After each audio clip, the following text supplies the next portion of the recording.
You feel it before you can explain it. A quiet pressure, a sense that something is holding you back. Not because you are broken, not because you lack potential. You have been carrying more than you were meant to carry. Old patterns, old reactions, old limits.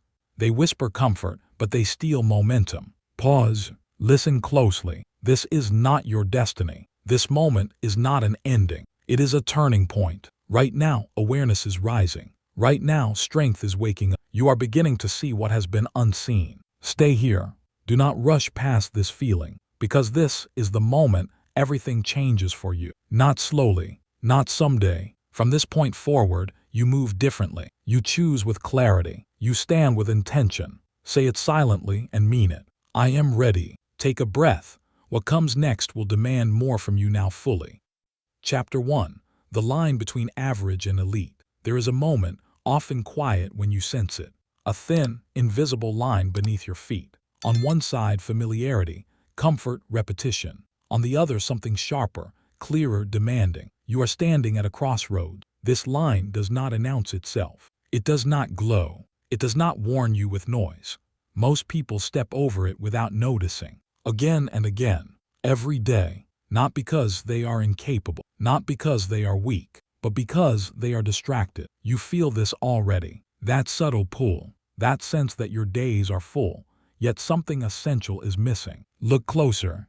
Average is not a lack of effort. Average is effort scattered in too many directions. Energy divided until nothing meaningful remains. Elite is not intensity. Elite is loyalty. Loyalty to your future. Loyalty to the version of you that has not yet arrived. Pause for a moment. Think about how your attention moves. How easily it is pulled. How quickly it reacts. Messages, noise, opinions, comfort. Small interruptions that seem harmless. They feel light in the moment, but over time they carry weight. Distraction does not destroy potential all at once. It erodes it quietly, piece by piece. There is no explosion, no obvious failure, just distance between who you are and who you could have been. Be honest, you already know this. You have felt the frustration of unfinished momentum, the quiet disappointment of knowing you could have gone deeper. This is not a criticism. This is clarity. The line between average and elite is not crossed by force. It is crossed by awareness. Right now, awareness is sharpening. Focus is not about doing more. It is about choosing less. Less noise, less reaction, less unnecessary movement. Focus is commitment. When you focus, you are saying no to many things that feel urgent, so you can say yes to what is important. Most people never make this choice consciously. They drift, they react, they respond to whatever appears next. Elite individuals decide before the moment arrives. They decide what deserves their attention. They decide what does not. Stand at this crossroads with intention. On one side is your old self, familiar habits, comfortable patterns, the version of you that means well but gets pulled off course. On the other side is discipline, not harsh, not rigid, clear. This version of you does not chase everything. This version waits, selects, moves with purpose. Look closer. Notice how often distraction disguises itself as rest, as connection, as harmless delay. But real rest restores focus. Distraction scatters it. There is a difference, and you are learning to see it. This is where responsibility enters. Not blame. Responsibility. Responsibility is power. When you accept that your attention shapes your life, you reclaim control. Say it quietly to yourself. I see clearly. Feel the shift that creates. You are no longer a victim of circumstances. You are a participant in your own direction. Focus does not require intensity every second. It requires consistency, returning again and again to what matters. Even when it is uncomfortable, even when it is quiet, even when no one is watching. Especially then, average waits to feel motivated. Elite acts from decision. Average reacts to pressure. Elite creates standards. This is not about perfection. It is about alignment. Each focused choice strengthens the next one. Each distracted choice makes the next distraction easier. Momentum works both ways. Be honest. Which direction have you been feeding? This question is not meant to punish you. It is meant to wake you. Awareness precedes change. Say it again with calm certainty. I choose awareness. Notice how that feels. Focus sharpens your presence. Your presence sharpens your decisions. Your decisions shape your future. This is the quiet math of progress. No rush, no drama, just loyalty. You do not need to cross the line dramatically. You only need to stop stepping back. Right now, you're still standing here. Aware, present, that matters. Because once you see the line, you cannot unsee it. And soon, staying where you are will feel heavier than moving forward. Breathe. You are not being pushed. You are being invited. The next step will ask more of you, not effort but ownership. And once you take it, the distance between who you are and who you are becoming will begin to close. Slowly, then suddenly. Chapter 2. Why the 1% guard their attention. There is something you begin to notice once your awareness sharpens. The people who move the furthest rarely make the most noise. They are not absent. They are not slow. They are simply selective. At first this feels unfamiliar, almost uncomfortable. You were taught that visibility matters, that being heard equals being valued, that activity means progress. But high performers learn a different lesson. Quietly, over time, they discover that attention is not infinite. It is not renewable on demand. It is a resource, and like all valuable resources, it must be protected. Most people give their attention away without noticing, to conversations that lead nowhere, to opinions that do not matter, to noise disguised as urgency. The 1% move differently. They do not explain themselves unnecessarily. They do not announce every intention. They do not seek permission for focus. They guard it. Imagine two builders standing at the same starting point. One talks constantly about what they are going to build. They share plans. They seek reactions. They adjust based on every response. The other says very little. They arrive early. They leave quietly. They return the next day and continue. Weeks pass. The loud builder feels busy. The quiet builder becomes effective. This is not arrogance. It is clarity. Silence is not absence. Silence is concentration. Turn it down. Notice how much of your energy leaks through explanation, through justification, through reacting to every question and comment. You do not owe your focus to everyone who asks for it. This is an identity shift. When you protect your attention, you are not withdrawing from life. You are choosing what deserves access to you. High performers understand delayed gratification. They are willing to remain unseen while something grows. They trade applause now for results later. This requires restraint. It requires patience. It requires trust in your own direction. Step back. Observe how often distraction asks for emotional engagement. It wants a response. It wants your opinion. It wants your energy now. Silence refuses the transaction. When you do not react immediately, you create space. In that space, judgment sharpens. Impulse weakens. This is power. What you protect determines what grows. If you protect comfort, comfort expands. If you protect noise, noise multiplies. If you protect focus, focus deepens. Say it calmly. My focus is protected. Feel the boundary that creates. Guarding attention does not mean isolating yourself. It means choosing timing. The 1% understand timing. They speak when it matters. They act when conditions are right. They do not dilute impact by being everywhere. Lock in. This is the moment you begin to sense the cost of constant availability. Every interruption pulls you slightly out of alignment. Every reaction resets momentum. You cannot build depth while skimming the surface. Quiet builders accept boredom. They accept repetition. They accept the absence of immediate reward. Loud talkers chase stimulation. They mistake movement for progress. They confuse attention with achievement. You are learning the difference. Silence strengthens me. Repeat it without force.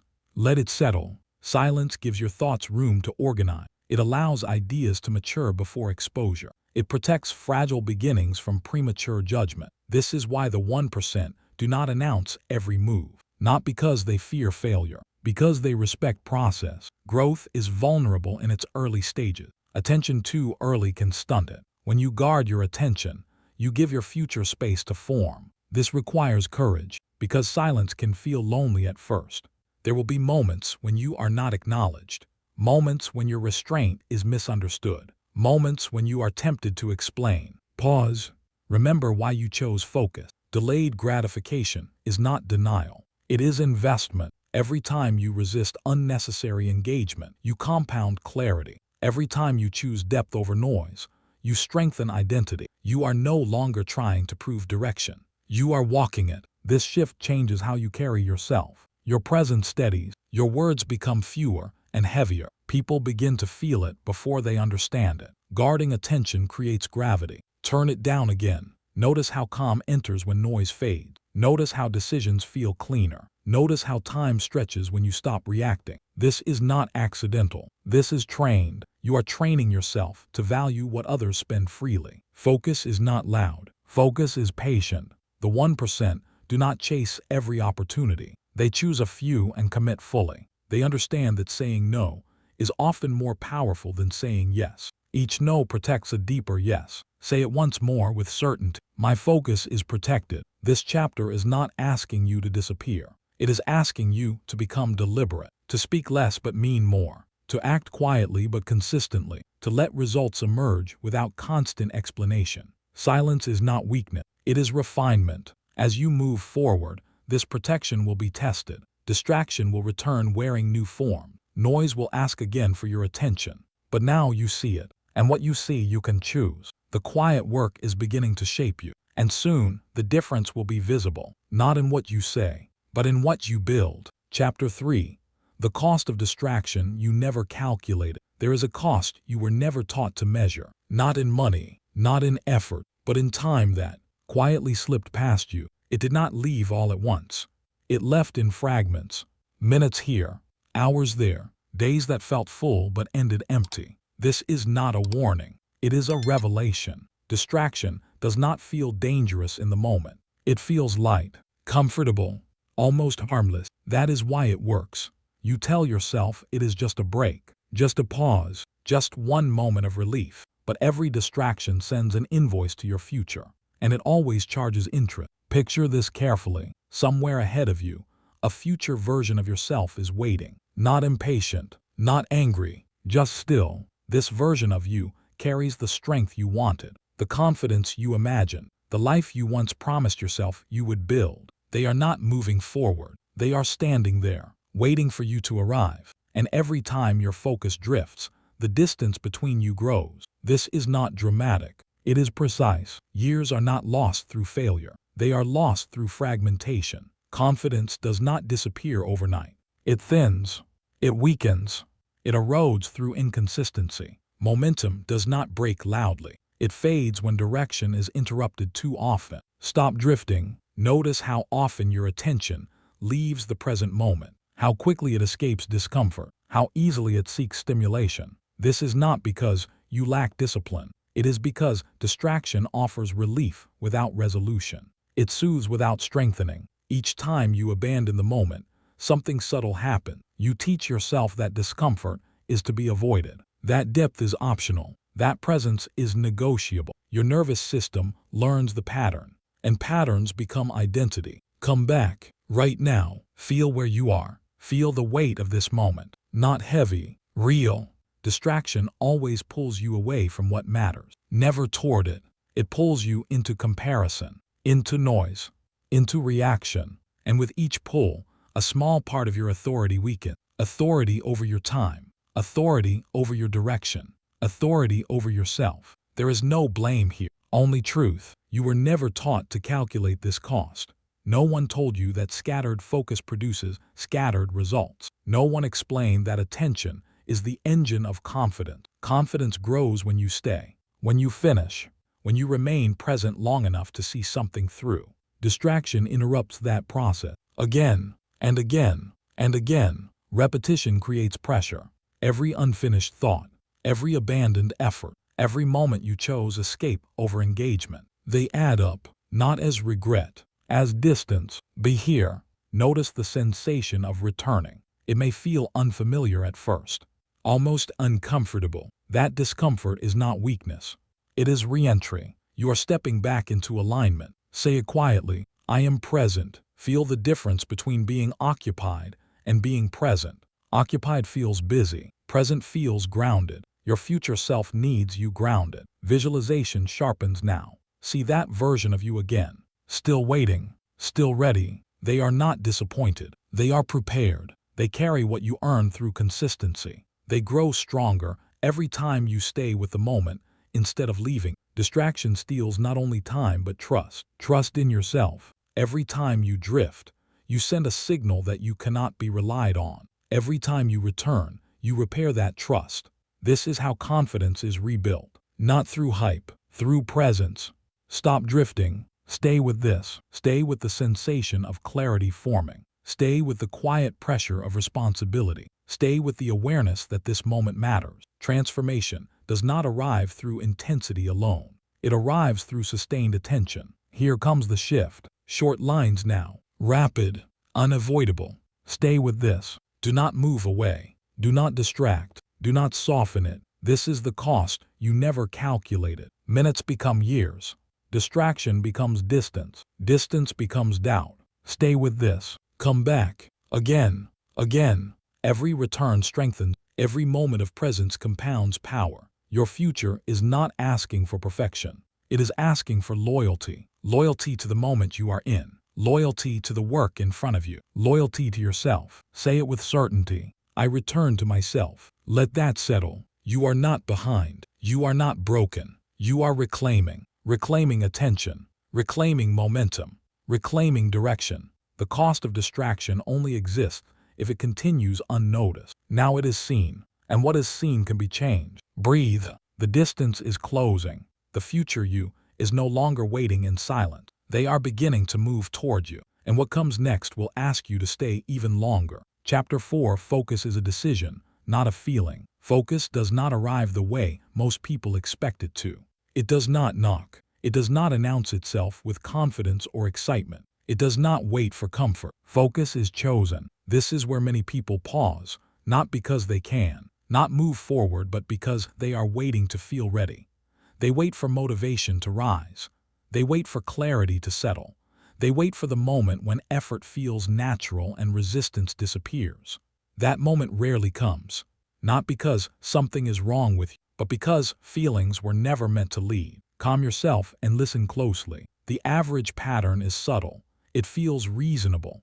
It sounds responsible. It says, wait until you feel confident. Wait until the timing is right.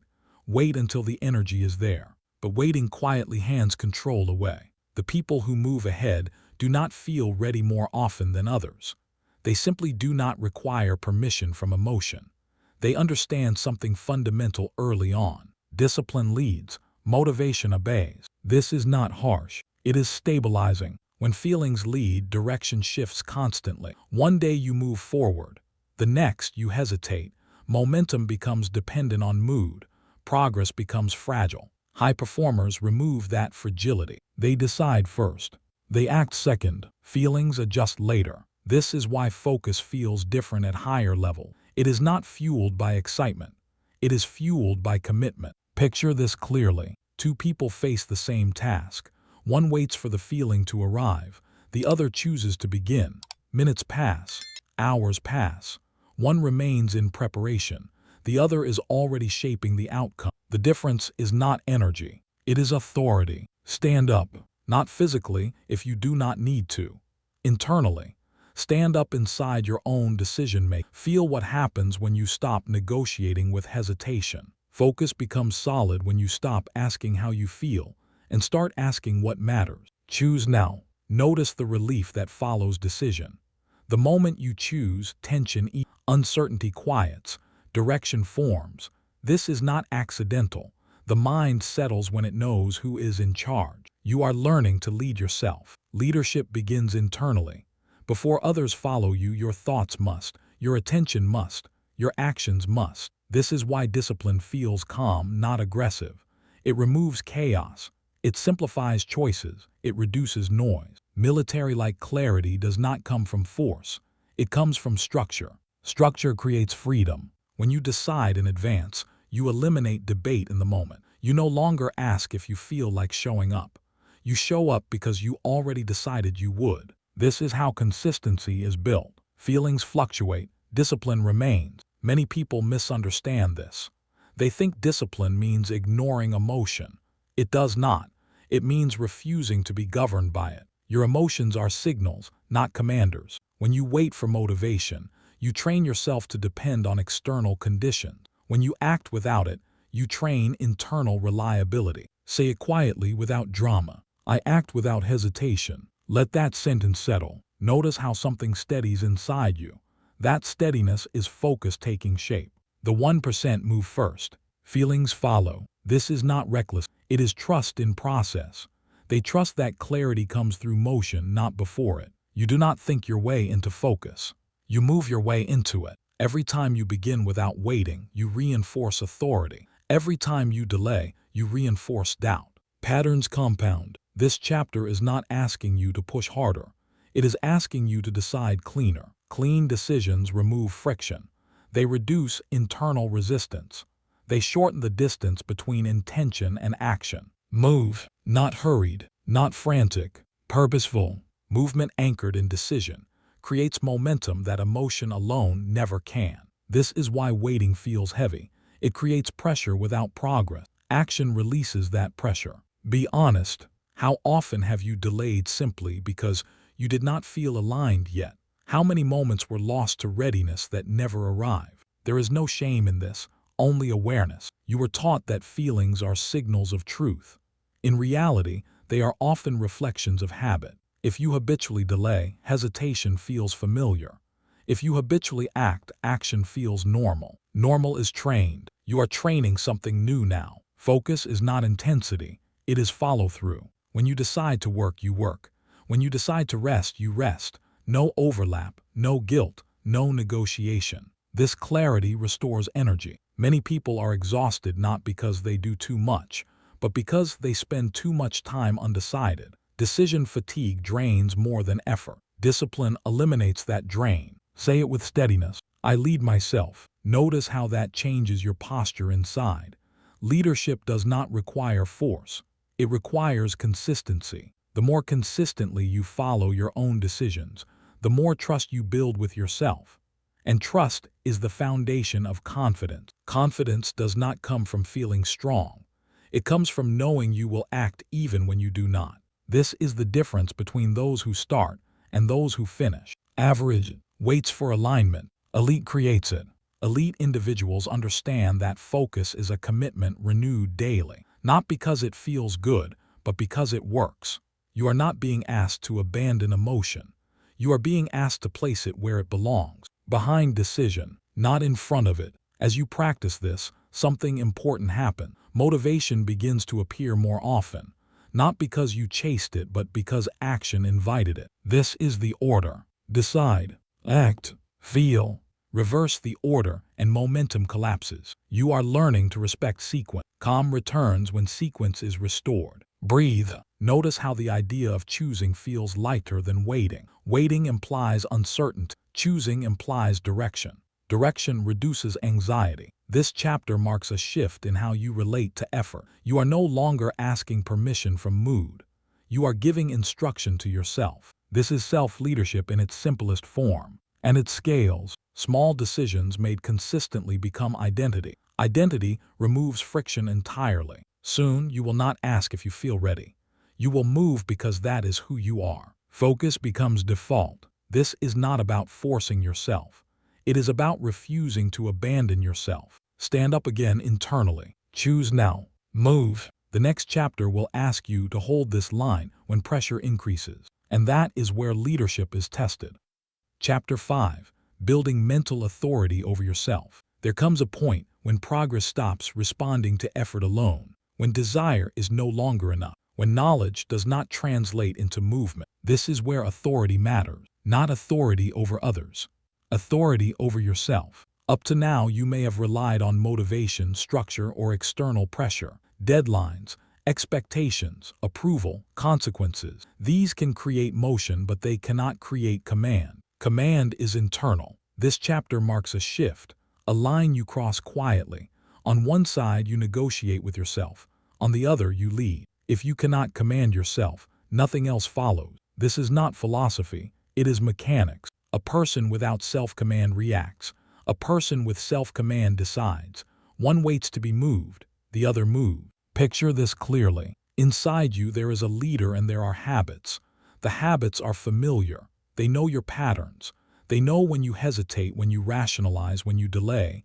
They speak in comfortable language. They sound reasonable. They promise relief. The leader speaks differently. The leader does not argue. The leader does not justify. The leader gives direction. Most people never install this role fully. They let habits vote. They let feelings debate. They let circumstances influence. You are here to change that structure. Becoming your own leader does not mean becoming harsh. It means becoming clear. Clarity removes conflict. Conflict drains energy. Mental authority simplifies. When you say you will do something, it happens. Not because you feel inspired, because the instruction was given. Hold the line. This phrase matters. It implies pressure, resistance, a test. Authority only becomes real when it is tested. Old habits will push back. They always do. Not aggressively, subtly. They will ask for exceptions. They will offer reasons. They will suggest later. Later is their favorite word. Notice how often your old habits wait for weakness, fatigue, discomfort, uncertainty. They appear precisely when staying firm matters most. This is not sabotage. It is conditioning. You are not fighting yourself. You are retraining structure. Authority is built the same way trust is built, through consistency. Every time you follow through, even when it is inconvenient, you reinforce command. Every time you negotiate unnecessarily, you weaken it. This is why self-leadership feels uncomfortable at first. You are removing debate from places where it used to live. The mind resists loss of influence. It prefers flexibility. Authority prefers alignment. Stay firm. Firm does not mean rigid. It means decided. You decide what matters. You decide what is optional. You decide what happens even when you do not feel like it. This removes confusion. Confusion is expensive.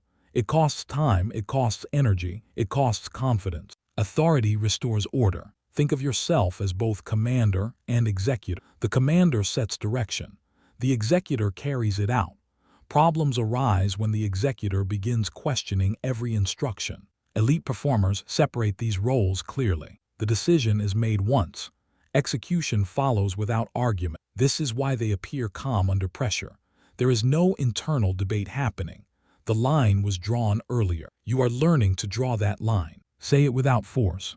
I command my actions. Feel what happens when you claim that role. Something steadies, something aligns. This is identity reinforcement. You are no longer someone who hopes to be consistent. You are someone who acts on instruction. Old habits will test this identity. They will ask, are you sure? Is this necessary? Does it really matter today? You do not answer those questions anymore. You act. Authority does not explain itself to resistance. This is where self-trust forms. Trust is not built through intention. It is built through evidence.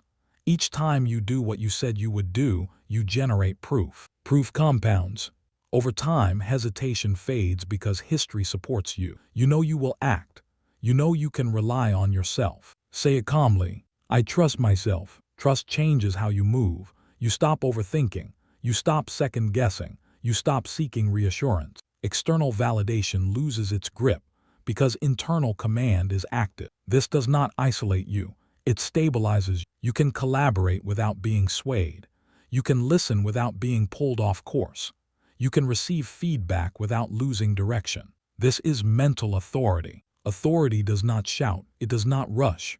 It does not panic. It holds the line. Pressure reveals leadership. When things are easy, anyone can appear disciplined. When friction appears, structure is exposed. This is where your growth is happening now. Notice how often your old habits want comfort instead of progress. They are not wrong. They are outdated. Your leader self wants alignment. Alignment produces results. You versus your old habits is not a battle. It is a transit. One system is being replaced by another. Transitions feel unstable. That is normal. Do not confuse instability with failure. Stay firm. When you feel the urge to break a promise to yourself, pause. Not to debate. To remember who is in charge. The leader does not ask permission from mood. The leader issues direction based on value. What do you value? Depth, consistency, growth, self-respect. Authority protects these. Without authority, values remain abstract. With authority, they become live. This chapter is not about doing more. It is about doing what you already decided matters. Mental authority simplifies your life. Fewer choices, fewer negotiations, fewer regrets. You begin to experience a new kind of calm, not the calm of avoidance, the calm of alignment. This calm is strong. You will notice something else begin to change. Your self-talk becomes shorter, clearer, less emotional. You stop dramatizing effort. You stop inflating resistance. You simply do the work. This is maturity of focus. Authority matures attention. When you command yourself, your attention follows instruction. It no longer wanders it no longer fragments under pressure. Fragmentation fades when leadership is present. This is why so many people feel scattered. There is no central command issuing clear priorities. You are installing that now. Hold the line. There will be moments when no one is watching. Moments when breaking discipline would be easy. Those moments matter most. Authority is not built in public. It is built in private. Each private follow-through strengthens the leader inside you. You do not need recognition for this. Recognition comes later if it comes at all. The real reward is reliability. Reliability creates confidence. Confidence creates presence. Presence changes how others experience you. They may not know why, but they will feel it. You are steady. You are grounded. You are decisive. This is not performance. It is structure. Mental authority removes emotional volatility, not by suppression, but by hierarchy. Emotion exists. Authority leads. This is balance. Say it again, slower this time. I command my actions. Let it settle deeper. Notice how resistance softens when you stop negotiating. Resistance thrives on debate. Authority starves it. You are not forcing yourself. You are aligning yourself. Alignment feels clean. Old habits lose power when they are no longer consulted. They fade through irrelevance. This takes time. But every day you hold the line, authority strengthens. Soon, you will notice something important. You no longer need to hype yourself. You no longer need external pressure. You move because it is expected. Expected by you. This is the quiet confidence of self-leadership. No external validation. No permission. No announcement. Just action. You are becoming your own leader. Leadership always begins this way. Internally, invisibly, without applause. But it changes everything. Because once you can command yourself, direction becomes stable. Goals become achievable. Vision becomes executable. Nothing else follows without this. Breathe. Feel the solidity forming. This is not excitement. It is foundation. The next chapter will test this authority under weight, under delay, under silence. And how you hold yourself, there will define what grows next. Chapter 6. The discipline loop of the 1%. At some point, you begin to notice something quietly powerful. The people who sustain excellence do not rely on surges. They do not chase intensity. They move with rhythm. This is where discipline changes form. Early on, discipline feels like effort, like resistance, like pushing against gravity. But at higher levels, discipline becomes automatic. Not because it is but because it is familiar. The 1% do not wake up every day asking how motivated. They wake up inside a loop they have already built. A loop of return. This is the discipline loop. It is not dramatic. It is not exciting. It is dependable. And that is exactly why it works. Most people believe progress comes from big days, from breakthroughs, from moments of high energy where everything aligns and effort feels light. They wait for those days. They celebrate them. They try to recreate them. But those days are rare. And relying on rarity produces inconsistency. The 1% understand something simpler. Daily wins shape identity faster than peak moments ever could. They focus on rhythm. Rhythm removes decision-making. Rhythm reduces friction. Rhythm makes progress predictable. Picture this. Two people train for the same goal. One waits for the perfect mood. The other follows a simple daily structure. Some days feel strong. Some days feel dull.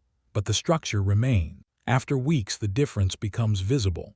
After months, it becomes undeniable. The second person is no longer trying to be disciplined. They are living inside it. This is the loop. Discipline becomes ritual when it no longer depends on how you feel. You show you do the work. You stop at the right time. You return the next day. Repeat. The power is not in any single repetition. It is in the return. Return is where most people fail. They start. They pause. They drift. The 1% return. Even after imperfect days, even after slow days, even after days where effort felt flat. They do not dramatize inconsistency. They correct it. Correction keeps the loop intact. Say it calmly. I build daily. Notice how this removes pressure. You are no longer trying to win the day. You are maintaining the loop. Maintenance builds mastery. Daily wins do not have to be impressive. They have to be completed. This is where excitement becomes unnecessary. Excitement spikes and crashes. Rhythm stabilizes. You begin to feel this shift inside yourself. A quiet confidence replaces urgency. You stop chasing momentum. Momentum begins to follow you. Return. When you miss a day, you return. When you lose focus, you return. When energy dips, you return. There is no punishment, no emotional weight, just correction. This is emotional maturity in action. The discipline loop is forgiving but firm. Forgiving enough to allow recovery. Firm enough to demand continuation. Continue. This word matters. Continue means you do not reevaluate your worth based on one day. You do not overanalyze performance. You simply stay inside the structure. Structure protects progress. This is why the 1% appear calm. Their progress is not fragile. It is buffered by repetition. They do not rise and fall with emotion. They move forward regardless of it. This does not mean they feel nothing. It means feelings do not control rhythm. Focus becomes automatic when discipline is ritualized. Ritual removes choice. Choice invites hesitation. Hesitation disrupts momentum. Ritual restores flow. Think about how rituals work in daily life. You do not debate brushing your teeth. You do not negotiate basic routines. You simply do them. The discipline loop applies the same logic to growth. Work becomes scheduled. Rest becomes intentional. Reflection becomes regular. Nothing is left to chance. This is not rigidity. It is reliability. Most people burn out because they rely on intensity. Intensity demands recovery. Rhythm sustains energy. Intensity is loud. Rhythm is quiet. Quiet lasts longer. Say it again. I am consistent. Consistency does not feel heroic. It feels ordinary. That is why it builds elite outcomes. The mind resists this at first. It wants novelty. It wants stimulation. It wants proof that something big is happening. But big outcomes are built through small, repeated actions. The discipline loop removes the need for constant reassurance. You stop asking, is this working? You trust the loop. Trust grows with evidence. Evidence accumulates daily. Story after story of high performers reveals the same pattern. Not obsession, not chaos, but quiet repetition. They track small metrics. They honor routines. They protect time blocks. They do not do everything. They do a few things repeatedly. This is discipline as design. Calm settles in when you realize you no longer need to push. You only need to show up. Empowerment grows when showing up becomes non-negotiable. Repeat. There is a moment. This is important. When discipline stops feeling like effort and starts feeling like identity. That is the transformation moment. At first, you act disciplined. Then you become disciplined. This shift happens quietly. One day, you notice you no longer argue with yourself. You no longer procrastinate as often. You no longer need external pressure. You move because it is time to move. That is the loop locking in. Stay with this image. You wake up. You follow the structure. You complete what matters. You stop before exhaustion. You rest without guilt. You return. Day after day. The future you is built inside this repetition. This is transformation moment 2. Short lines now. Feel the rhythm. Show up. Do the work. Stop on purpose. Rest. Return. No drama. No delay. No negotiation. Repeat. Stay with this. This is not about pushing harder. It is about staying longer. Most people quit because they try to sprint. You are learning to walk with direction. Walking compounds. Return. When life disrupts rhythm, you do not abandon it. You rebuild it. When progress slows, you do not panic. You continue. The loop is resilient. This is why discipline outperforms motivation over time. Motivation is emotional. Discipline is structural. Structure outlasts emotion. You are not removing feeling from your life. You are removing its authority over your progress. This is balance. Consistency creates trust. Trust creates calm. Calm creates clarity. Clarity sharpens focus. Focus becomes automatic. This chapter is teaching you something subtle but powerful.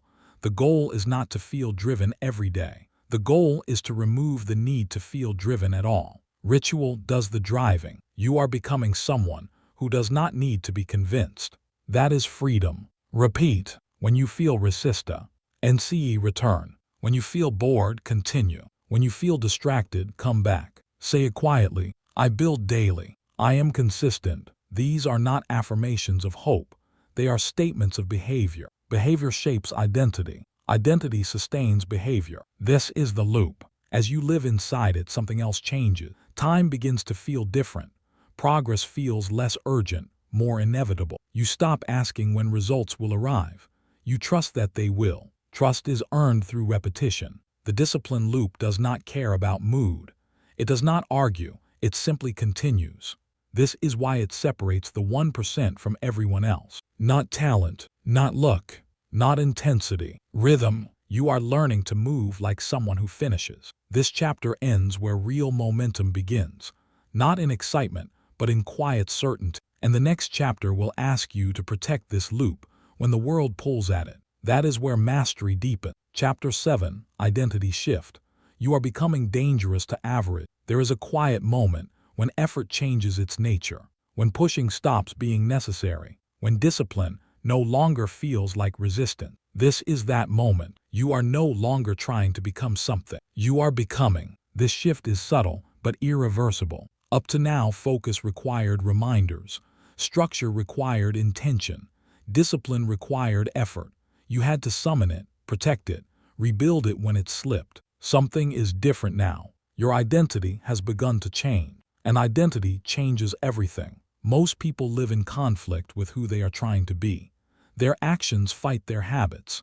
Their goals argue with their patterns. Progress feels heavy because it is being dragged forward against gravity. You are stepping out of that tension. Identity is gravity. When identity supports behavior, effort decreases and results accelerate. You no longer force focus. Focus follows you. You no longer chase discipline. Discipline shows up on time. This is not arrogance. It is alignment. You are becoming dangerous to average, not to people, to patterns. Average thrives on hesitation. Average depends on distraction.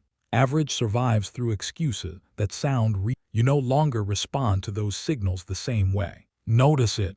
Situations that once pulled you now feel flat. Conversations that once consumed you now feel repetitive. Distractions that once tempted you now feel transparent. This is not judgment. It is clarity. Your nervous system has recalibrated. When identity shifts, tolerance changes. You tolerate less noise, less drift, less inconsistency. Not because you are rigid, because you are focused. Strong identity simplifies life. You no longer ask who you should be in each moment. You already know. Decisions become faster because fewer options feel relevant. This is why elite performers appear decisive. They are not weighing every possibility. Their identity filters choices before they arrive. You are building that filter now. Step into it. Feel what happens when you stop shrinking your standards to match the environment, when you stop explaining your discipline, when you stop softening your presence to avoid standing out. You are not trying to intimidate. You are refusing to dilute. Average feels uncomfortable around clarity. Not because clarity is aggressive, but because it exposes drift. This is why growth can feel lonely at first. Your pace is changing. Your priorities are changing. Your silence is changing. And some people will not recognize you immediately. That is not a problem. That is confirmation. You are no longer moving at the speed of comfort. You are moving at the speed of alignment. This is the turning point. Trying asks, can I do this? Becoming states, this is who I am. Identity speaks in certainty. Say it quietly, this is who I am now. Notice the weight of that statement. It is not loud. It is grounded. Identity removes negotiation. You no longer need to convince yourself to focus. Focus feels natural because it matches who you are becoming. You no longer need to motivate yourself daily. Your routines feel obvious. This is what people misunderstand about transformation. They think it is about adding traits. In reality, it is about removing friction between who you are and how you act. You are removing that friction now. Future pacing begins here. Imagine yourself 6 months from now, not imagining outcomes, imagining present. Notice how you move through your day. Notice how you speak. Notice how you decide. There is less urgency, less explanation, less emotional reaction. You are calm but not passive, focused but not tense, decisive but not rushed. This version of you does not chase improvement. Improvement follows that. This is identity at work. Your environment will begin to respond differently, not because you demand it, because consistency creates credibility. People trust what is stable. You are becoming stable. Own it. Ownership does not require announcement. It requires behavior. Or, every time you protect your focus without apology, identity strengthens. Every time you return to discipline without drama, identity deepens. This is why the shift feels quiet. Identity changes do not need witnesses. They need repetition. The old version of you is still present but no longer in charge. Old habits may appear, but they do not hold authority. They feel familiar, not compelling. This is progress. Do not rush to label it. Do not rush to perform it. Let it settle. Identity sets the ceiling for behavior. As your identity elevates, behaviors rise automatically. This is the core lesson. Your identity now supports focus automatically. You do not need constant reminders. You do not need external pressure. You do not need crisis to trigger discipline. You move because it is congruent. Congruence feels powerful. You are no longer at war with yourself. That war consumed energy.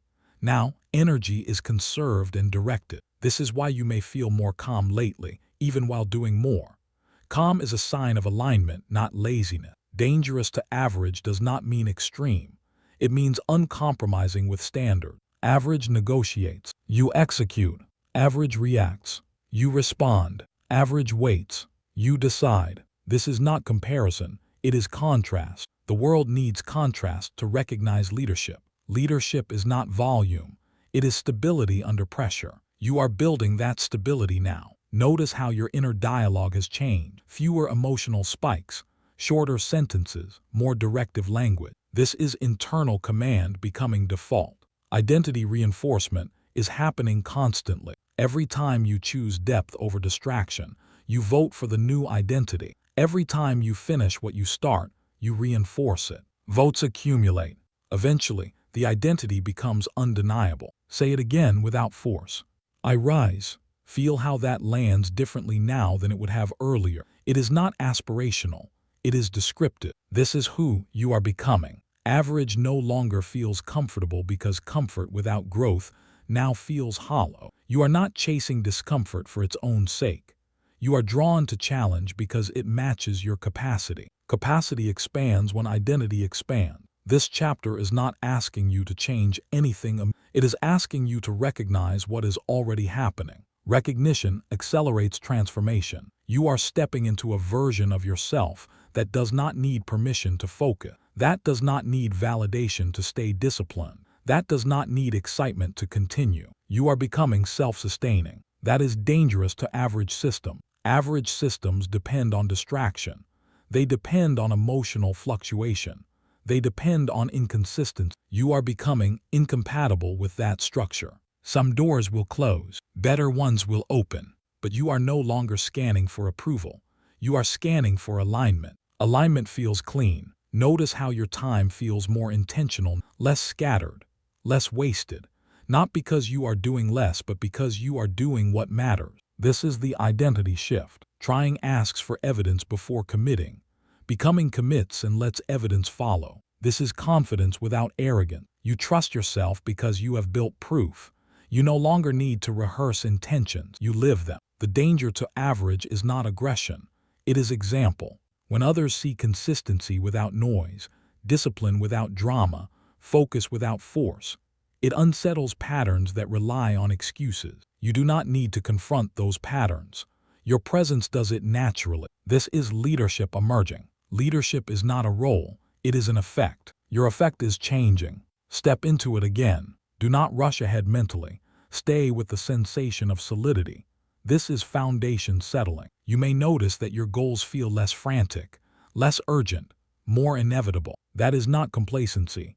It is confidence in process. Process becomes trustworthy when identity supports it. You are no longer borrowing discipline from willpower. You are generating it from who you are. This is sustainable. This chapter marks a point of no return. Not because you will never struggle again, but because you will struggle differently. Struggle will no longer threaten your identity.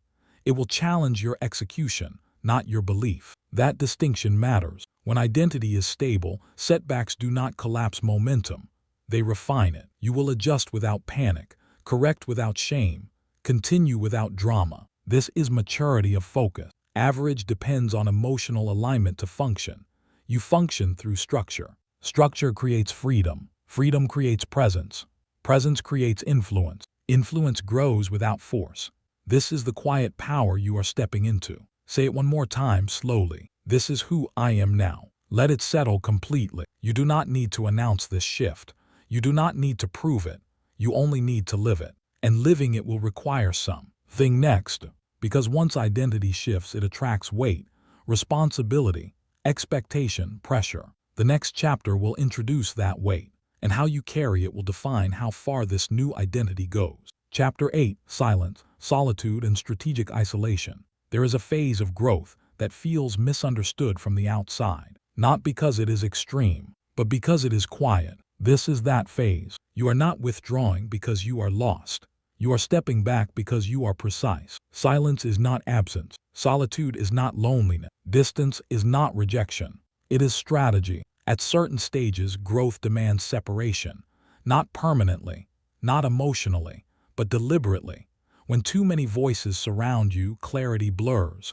When too many signals compete, direction weakens. Distance sharpens clarity. This truth is rarely taught because it contradicts noise. It contradicts urgency. It contradicts the belief that constant connection equals progress. But progress does not live in constant input. Progress lives in integration. Imagine a blade. A blade does not become sharp by being used constantly. It becomes sharp by being removed from motion, by being held still, by being refined against resistance in silence.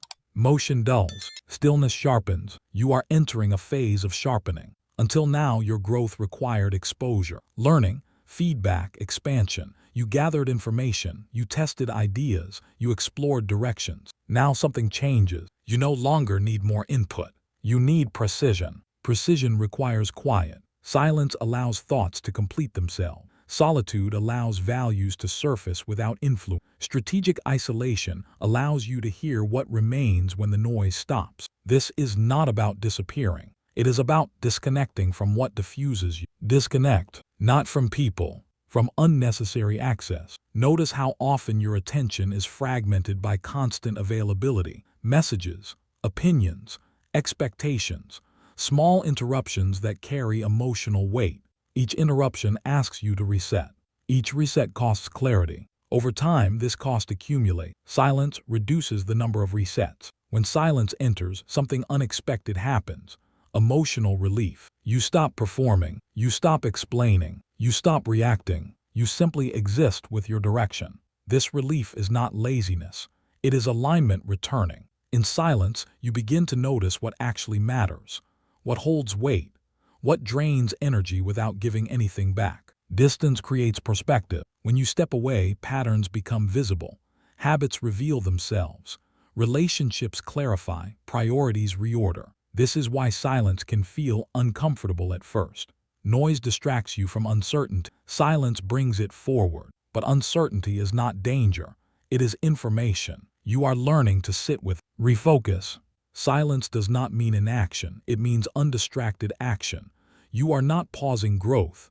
You are concentrating it. Think of a lens. A scattered beam warms nothing. A focused beam cuts through steel. Silence focuses the beam. Strategic isolation is the act of choosing where your energy goes and where it does not. It is the decision to temporarily reduce external influence so internal alignment can strengthen. This is discipline at a higher level. At earlier stages, discipline controlled behavior. At this stage, discipline controls environment. Environment shapes identity. If your environment constantly pulls you outward, your attention fragments. If your environment supports depth, focus stabilizes. You are learning to design space around your growth. This may feel unfamiliar, even uncomfortable. You may notice fewer conversations, longer pauses, more internal dialogue. This is not regression. This is recalibration. Silence empowers me. Say it without force. Let it land. Silence removes comparison. Without constant exposure to others' progress, you stop measuring yourself against noise. You return to your own pace, your own standard. This is emotional relief. Comparison fuels urgency. Silence restores patience. Patience is not passivity. It is confidence in process. When you are isolated strategically, you begin to hear yourself again. Not the reactive self, the directive self. The part of you that knows when to move and when to wait. This voice is quiet. It cannot compete with noise. It requires space. Distance creates that space. Many people fear solitude because it removes distraction from unresolved thoughts. But you are not avoiding those thoughts anymore. You are capable of holding them. Capability has increased. You have built discipline. You have built authority. Now you are building discernment. Discernment requires silence. This chapter is not asking you to cut ties. It is asking you to set boundaries. Boundaries protect focus. Focus protects growth. This is why the most impactful periods of progress often happen quietly. No announcements, no updates, no explanations, just work, just refinement, just becoming. You are sharpening the blade. Each moment of silence removes dullness. Each moment of solitude realigns intention. Each moment of strategic isolation strengthens identity. This does not make you distant. It makes you deliberate. Deliberate people move differently. They speak less. They act with timing. They do not rush to respond. This calm can be misinterpreted. Let it be. You are not here to be understood in every phase. You are here to be aligned. Alignment outlasts misunderstanding. Disconnect again. Notice how much time opens when you stop reacting immediately. Notice how energy returns when you are not constantly available. Notice how focus deepens when you reduce input.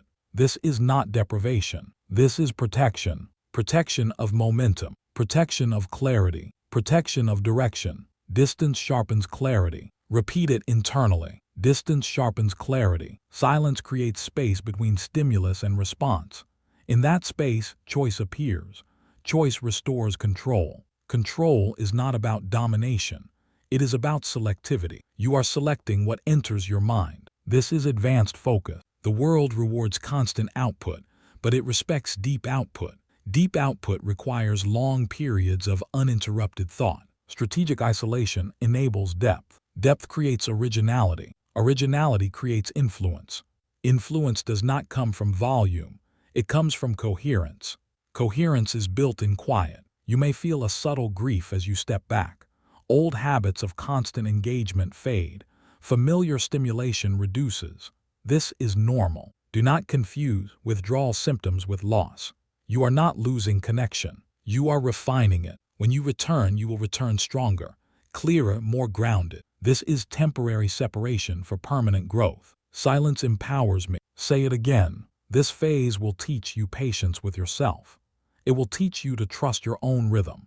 It will teach you that not every thought needs to be shared, and not every idea needs immediate expression. Some ideas need incubation. Incubation requires solitude. You are incubating something important. This is why this chapter feels slower, quieter, more inward. Growth does not always accelerate outward. Sometimes it compresses inward before expanding again. This compression builds density. Dense focus produces lasting results. Stay with this sensation. Notice how calm spreads when you stop scanning for input.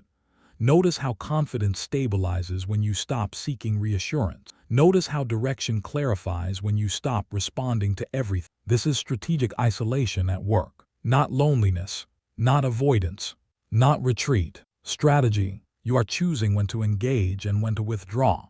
This choice restores agency. Agency strengthens leadership.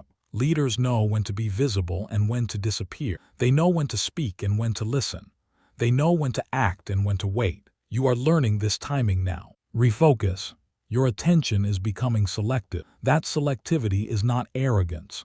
It is respect for your capacity. Capacity grows when protected. When you protect your capacity, you can show up fully when it matters. This chapter is teaching you to stop bleeding energy into places that do not return it. Energy saved becomes energy invested. Investment compounds. Silence may reveal truths you have been avoiding, about direction, about relationships, about commitments that no longer align. This is not failure. This is pruning. Pruning strengthens growth. You are not cutting away potential. You are removing what limits it. Solitude brings honesty.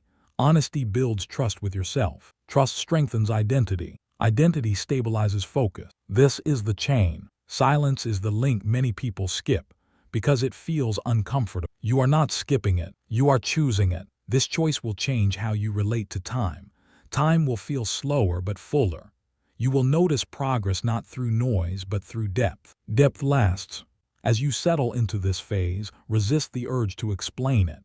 Explanation invites interference. Interference dilutes clarity. You do not need to justify silence. Silence justifies itself through results. This chapter is not loud because it does not need to be. It is sharpening you. Disconnect. Refocus. Let the blade sharpen. The next chapter will ask you to carry this sharpened clarity back into the world. Not loudly, not forcefully, but deliberately. And how you re-enter will matter.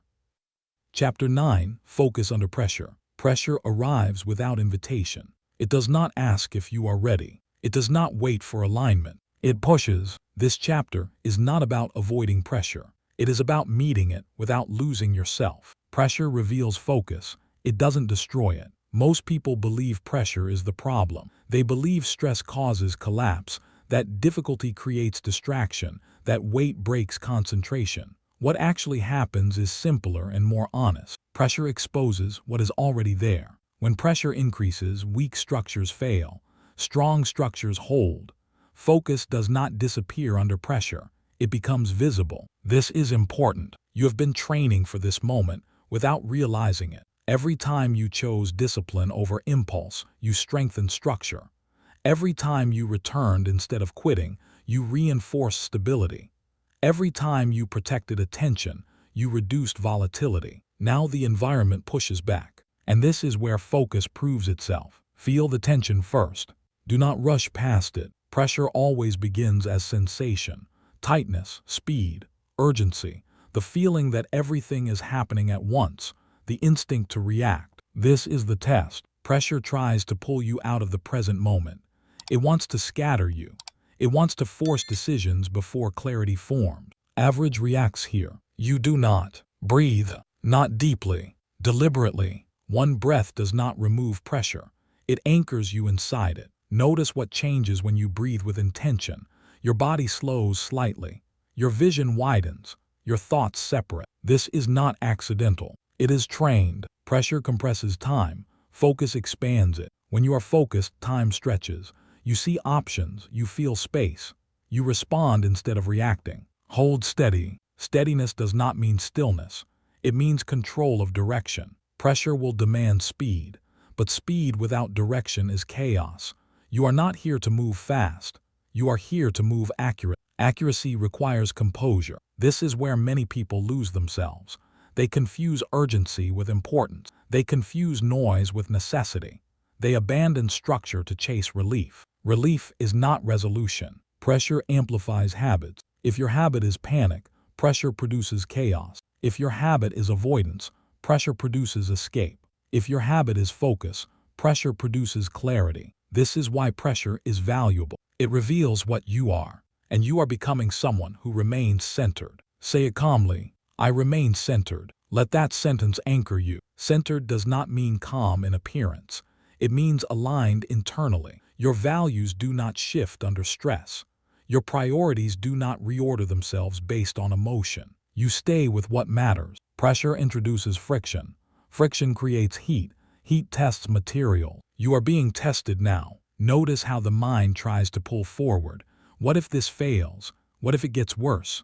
What if you lose control? These thoughts are not threats. They are signals telling you where structure is needed. Return to the moment. Focus under pressure is not about blocking thoughts. It is about refusing to follow them. Thoughts can exist. Attention chooses where to stay. Stay here. The body reacts faster than the mind. Heart rate increases. Muscles tense. Breathing shortens.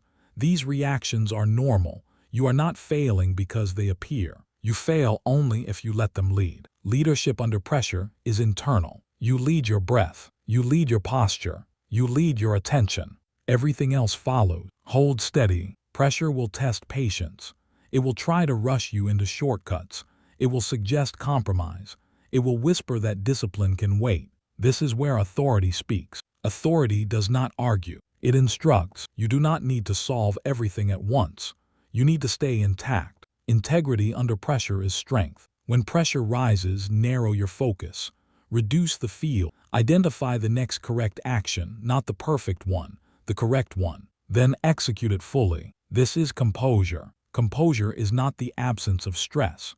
It is the presence of control within it. Pressure wants reaction. You offer response. Response is slower. Response is deliberate. Response is powerful. Think of a storm. The surface is chaotic. Wind, rain, noise. But beneath the surface, deeper layers remain steady.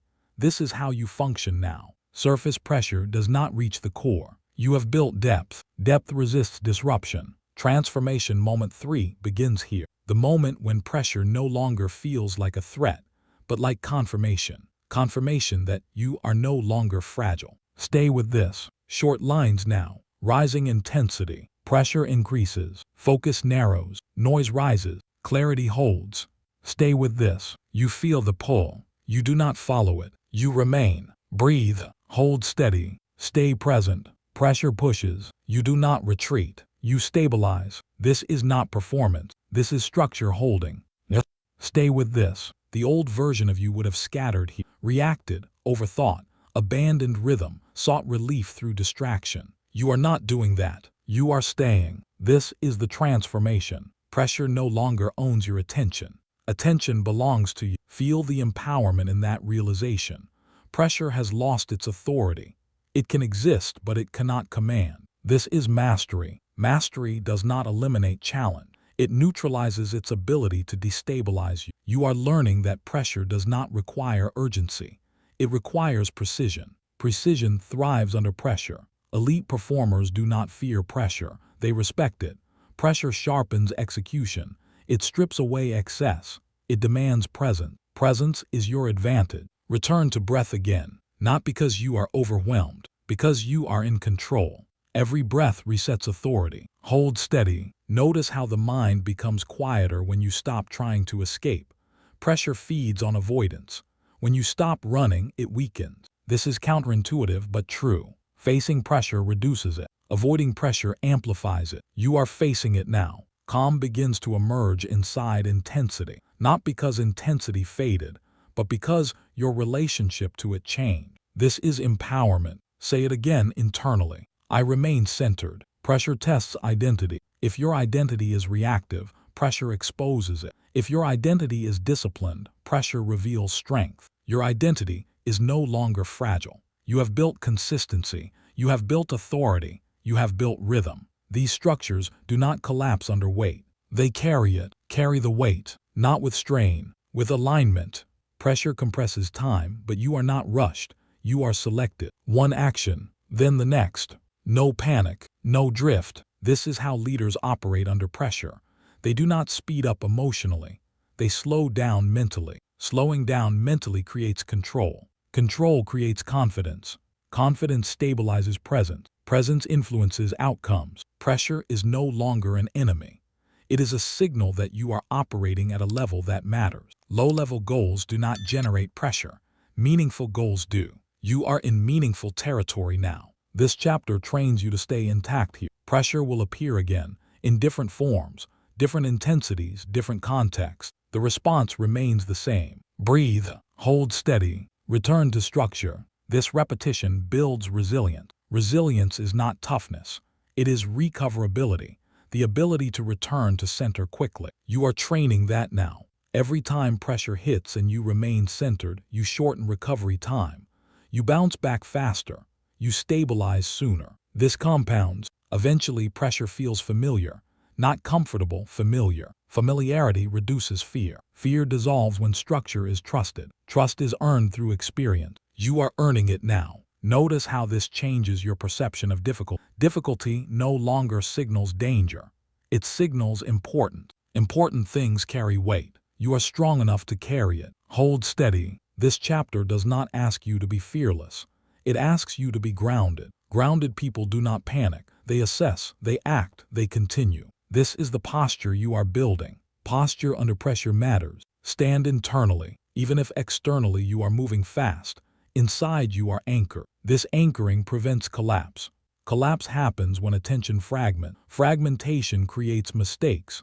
Mistakes create more pressure. Focus interrupts that cycle. Pressure reveals focus. It doesn't destroy it. This is the core lesson. You are not losing focus under stress. You are discovering how strong it has become. This discovery changes your relationship with challenge. Challenge becomes confirmation. Confirmation that you are capable of staying present when it matters. That presence is rare. That presence is valuable. That presence is leadership. Leadership is not loud under pressure. It is stable. You are becoming stable. This stability does not remove emotion. Emotion still exists, but it no longer drives. Emotion informs. Structure decides. This hierarchy keeps you intact. Breathe again. Feel how control returns without force. This is composure. The more you practice this, the more pressure loses its intimidation. Eventually, pressure feels like focus training. Training strengthens. You are being strengthened now. Stay centered. As this chapter closes, remember this: pressure will come. It always does when growth is, but pressure does not get to decide who you are. You do, and you are someone who holds focus when life pushes back. The next chapter will show you how to finish under pressure. Not just start strong, finish strong. That is where focus becomes legacy. Chapter 10, Living Ahead of Distractions. There is a level of focus where distraction no longer feels like an enemy. Not because distractions disappear, but because they arrive too late to matter. This is the level you are stepping into now. Most people live inside reaction. Their time is shaped by interruptions. Their days are defined by what appears next. They move from urgency to urgency, believing they are busy, believing they are productive, believing they are in control. They are not. They are being pulled. Leaders live differently. Leaders do not chase time. They shape it. This distinction changes everything. Reaction places you behind events.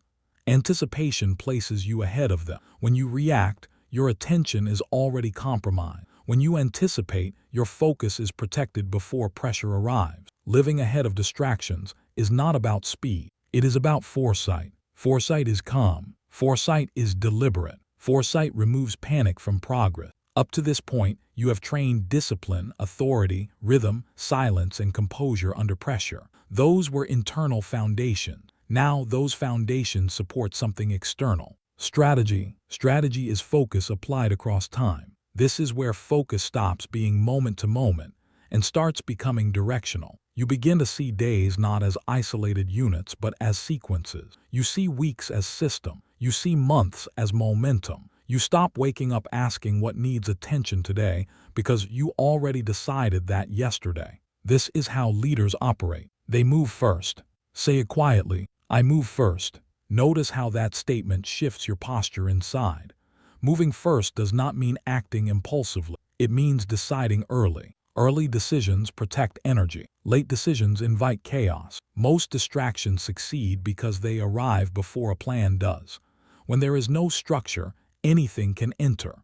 When there is no direction, urgency becomes dominant. You are no longer available to that pattern. Living ahead of distractions means designing your time intentionally, not tightly, not obsessively, intentionally. You decide what matters before the noise begins. This is not rigidity. It is respect for focus. Focus cannot defend itself in the moment if it has not been positioned in advance. Plan forward. Planning forward is not about predicting everything. It is about creating fixed points that hold your attention steady when the environment shifts. Anchors might be time blocks. They might be priorities.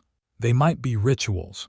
What matters is that they exist before distraction appears. Reaction asks, what do I need to respond to? Strategy asks, what am I building? This question changes behavior immediately. When you know what you are building, distractions become easier to evaluate. They are no longer tempting. They are simply irrelevant. Relevance filters attention. This is the mindset shift happening now. You are no longer optimizing moments. You are designing systems. Systems outlast motivation. Leaders do not manage time minute by minute. They manage direction. Time aligns itself to direction when direction is clear. Clarity precedes control. Think about how distraction actually works. It does not usually appear as something negative. It appears as something interesting, something helpful, something urgent, something that claims importance. Distraction rarely says, abandon your goals. It says, handle this first. Living ahead of distractions means seeing that pattern in advance. You begin to recognize the early signal, the feeling of being pulled, the subtle shift in attention, the urge to check, respond, adjust. And you pause, not to resist, to evaluate. Is this aligned with direction, or is it merely noise wearing urgency? This evaluation becomes automatic with practice. This is strategic focus. Strategic focus does not require constant effort. It requires foresight and boundary. Boundaries protect strategy. You do not wait for time to be available. You assign it. You do not hope for focus to appear. You schedule it. You do not trust that distractions will be manageable.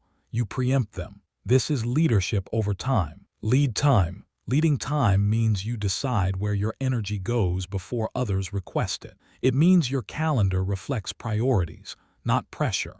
It means your attention is already committed to something meaningful before the world asks for it. This reduces friction dramatically. Most people are exhausted because they decide too often. Every request requires evaluation. Every message demands response. Every interruption creates a decision point. Decision fatigue drains clarity. Predecision restores it. When you plan forward, many decisions are already made. There is nothing to debate. There is nothing to negotiate. You simply follow structure. This is freedom. Freedom is not having unlimited options. Freedom is having chosen direction. Direction simplifies. You are no longer pulled by the day. You pull the day into alignment. This is why leaders appear unhurried. They are not reacting. They are executing pre-made decisions. The future pacing here is important. Imagine yourself several months ahead, operating from this mindset. Your days feel intentional. Your transitions are smooth. You move between tasks without emotional residue. You stop carrying unfinished attention from one thing into the next.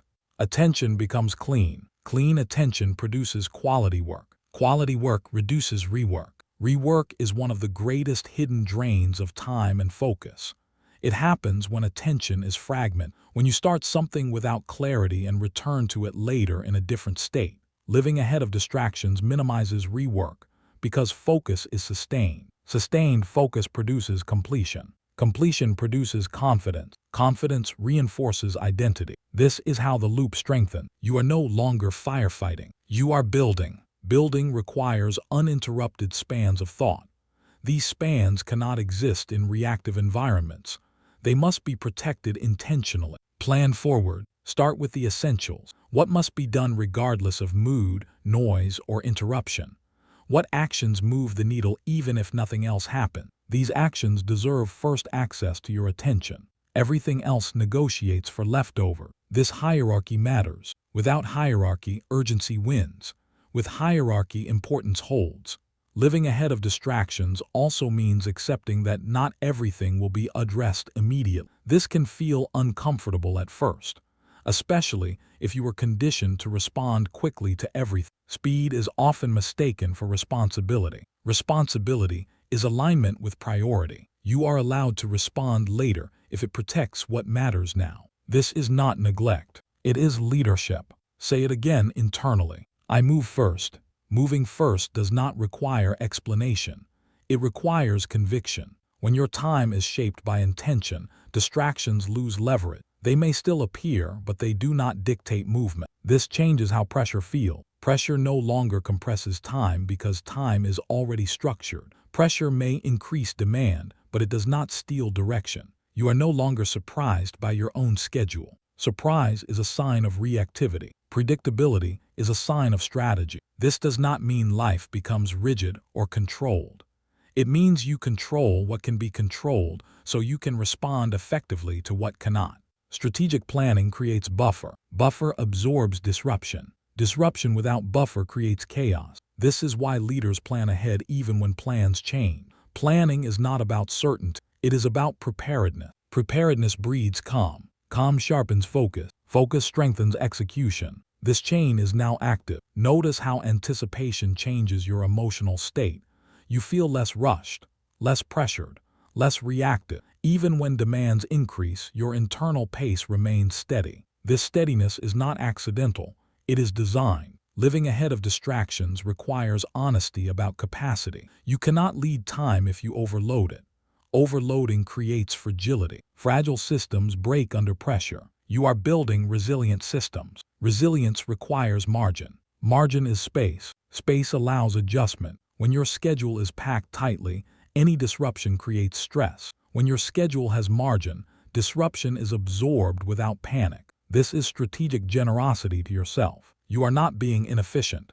You are being sustainable. Sustainability is the real advantage. Most people burn out because they live at the edge of capacity. They mistake constant effort for progress.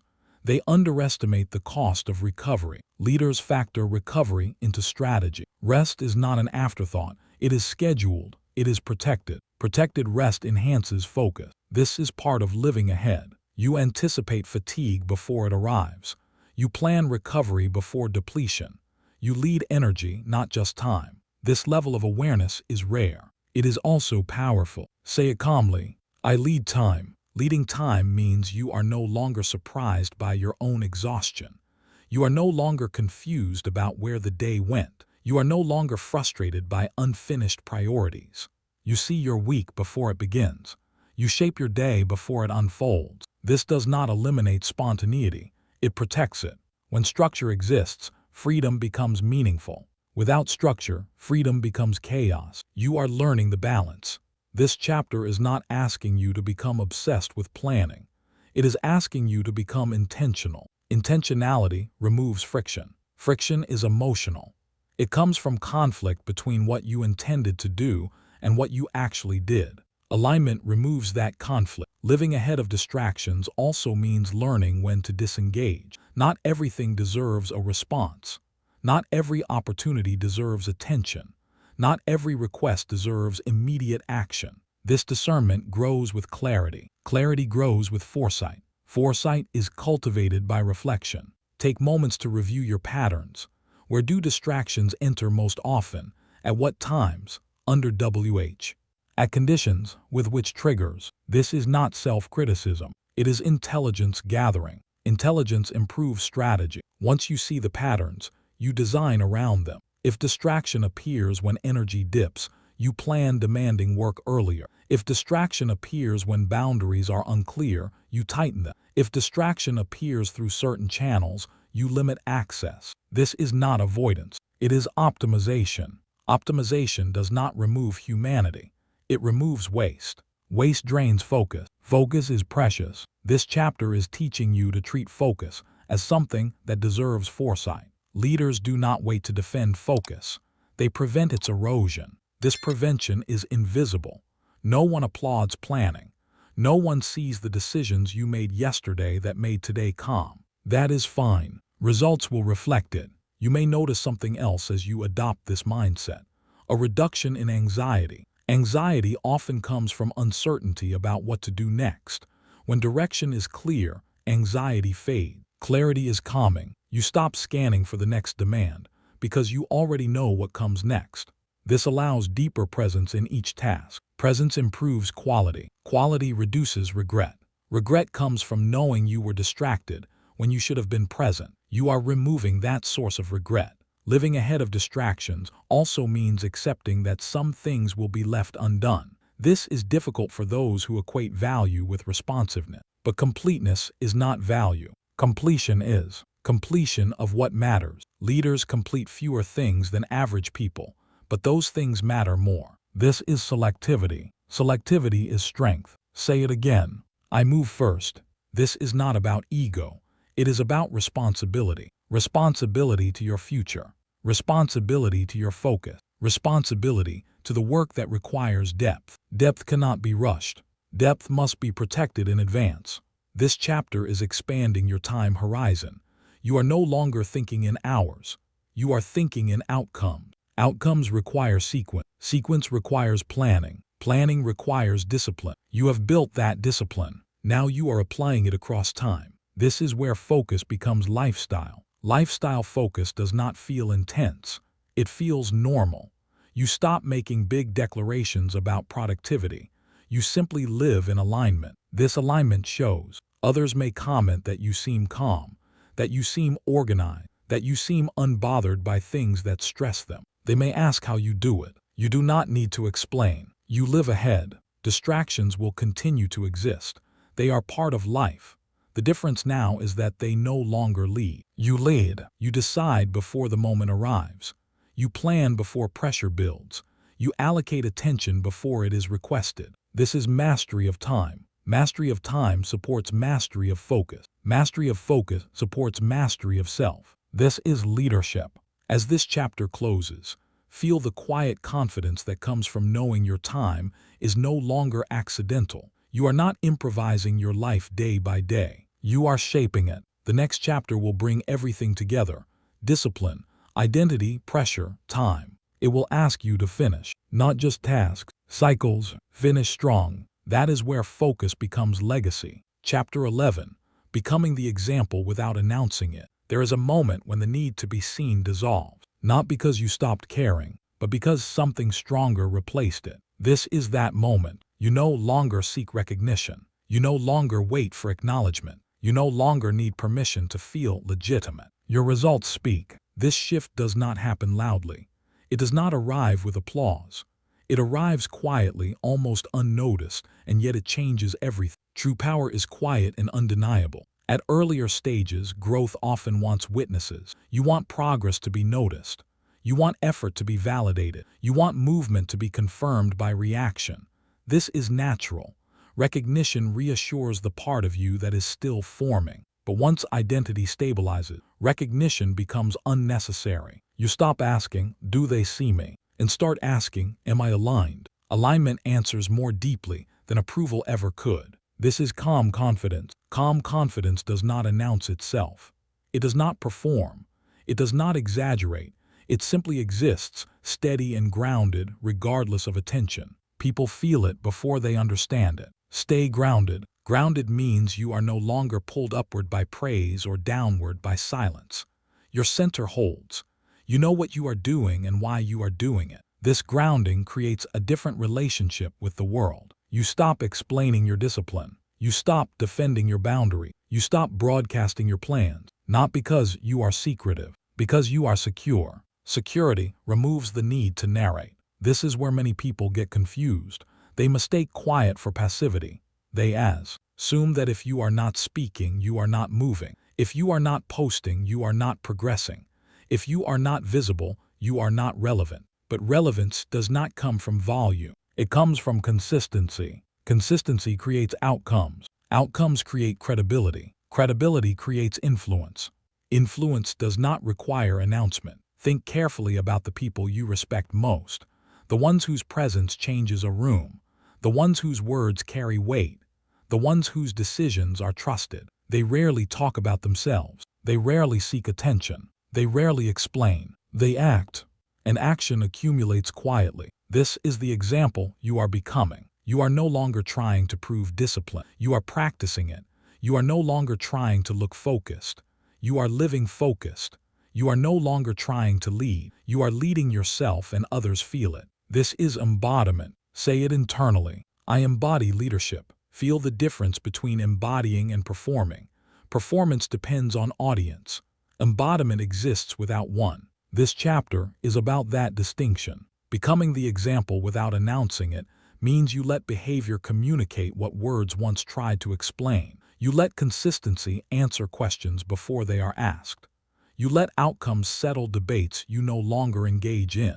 This requires patience, because silence does not get immediate feedback. When you stop announcing progress, there is a gap, a space where validation used to live, a pause where applause once arrived. This pause can feel empty at first, but it is not empty. It is spacious. In that space, confidence matures. You are no longer motivated by reaction. You are anchored by standard. Standards do not change based on response. This is the difference between confidence that fluctuates and confidence that endures. Enduring confidence is calm. Calm confidence does not rush to be understood. It trusts that understanding will come later if it comes at all. And if it does not, the work continues anyway. Let results talk. Results speak a language that cannot be argued with. They do not need defense.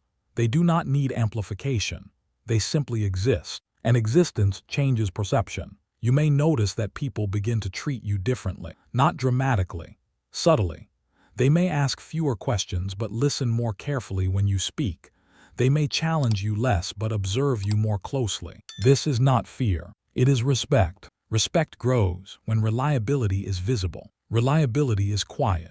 Every time you do what you said you would do without making it visible, reliability strengthens. Every time you hold discipline without external pressure, credibility deepens. You are building a reputation without marketing. This reputation is internal first.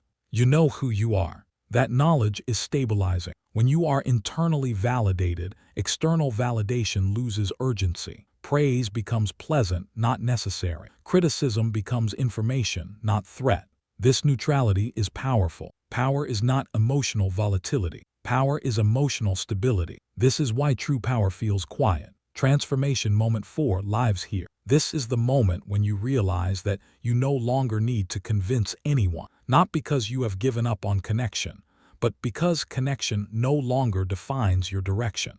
Stay grounded. Grounding means returning to basics, doing the work, keeping commitments, maintaining rhythm, protecting focus, leading time, holding standards. You do not upgrade your behavior when someone is watching. You behave the same way regardless. This is integrity. Integrity removes anxiety. Anxiety often comes from inconsistency between who you are publicly and who you are privately. When those versions merge, anxiety fades. You no longer have to manage perception. You only have to maintain alignment. Alignment is lighter than performance. This is why you may feel calmer even as responsibility increases. You are not juggling personas. You are not switching masks. You are simply being consistent. Consistency feels clean. You are becoming the kind of person whose silence is trusted. Silence does not mean you withdraw. It means you speak with intention. When you speak, it matters. When you act, it registers. This economy of expression creates impact. Impact does not come from frequency. It comes from precision. Precision is developed through restraint. Restraint is often misunderstood as lack of ambition.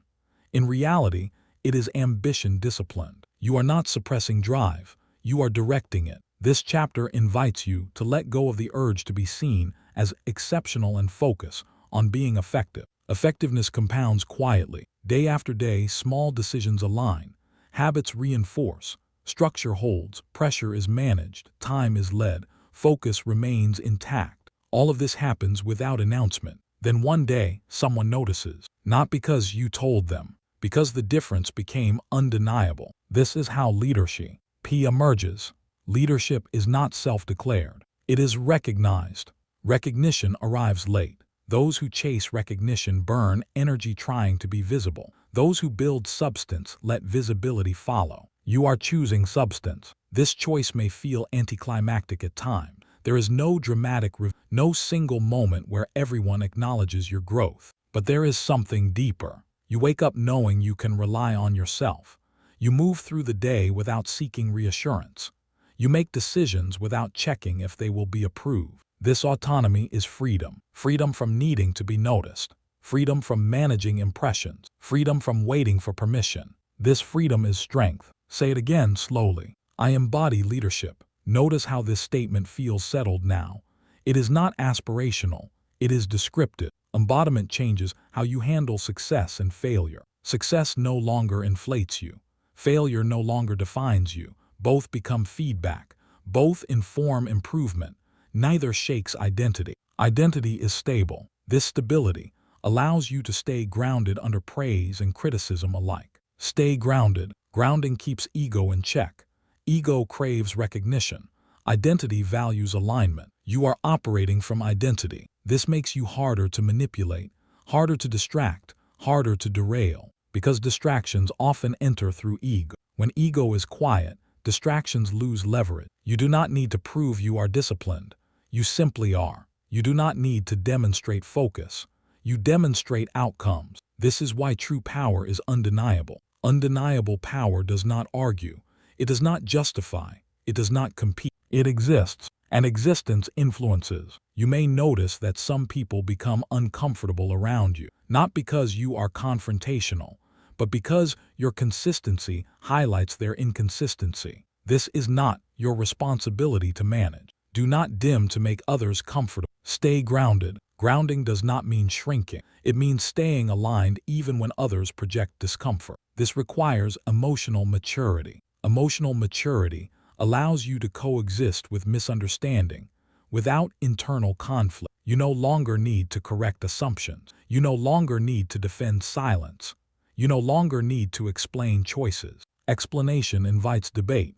Debate invites distraction. You are past that stage. You let results talk. This chapter is about letting go of the need to be impressive and embracing the commitment to be effective. Effectiveness is boring to those addicted to stimulation, but effectiveness builds lives, organizations, and legacies. Legacy is not built through noise. It is built through continuity. Continuity requires discipline.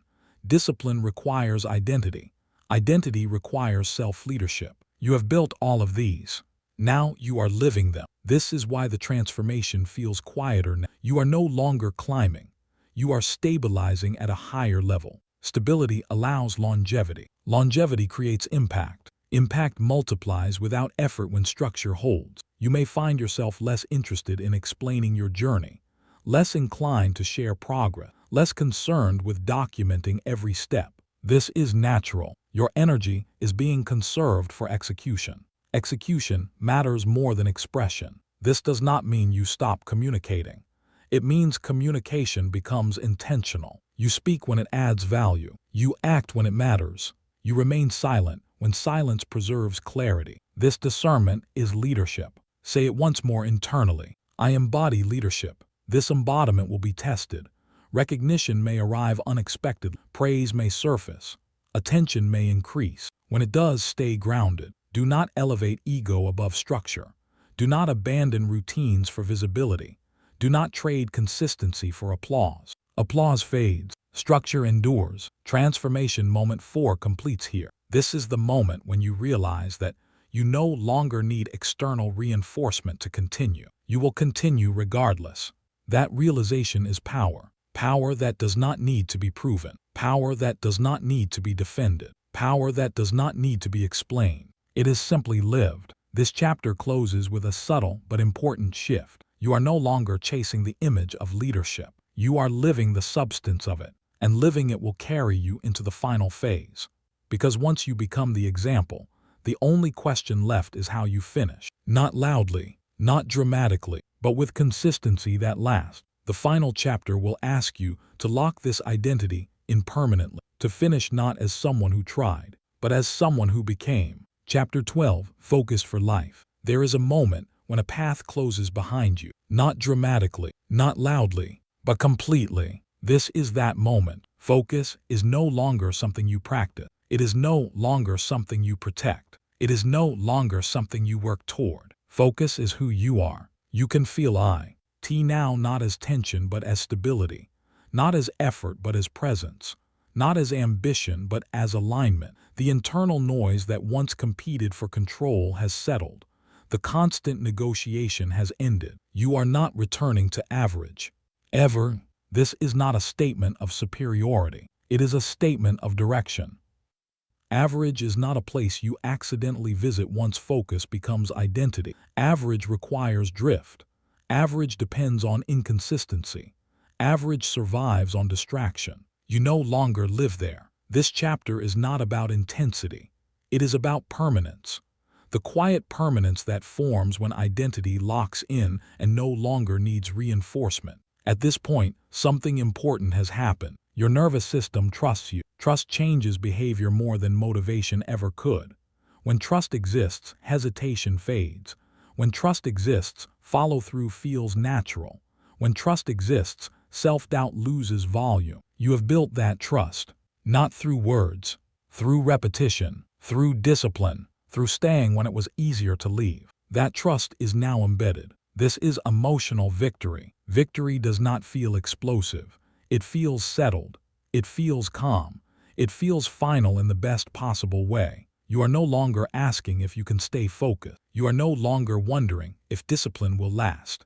You are no longer afraid of losing momentum. You know who you are, and who you are is focused. This changes how the future feels. Imagine yourself years from now, not imagining success as an image, but as a way of being. See yourself moving through challenges without panic. See yourself responding to pressure without collapse. See yourself deciding quickly, acting cleanly, and resting intentionally. Notice how your attention stays with what matters. Notice how distractions pass without hooking you. Notice how your standards remain intact regardless of environment. This is future self-visualization, grounded in reality, because this future is not built on hope. It is built on structure. Structure sustains identity. You are no longer building focus.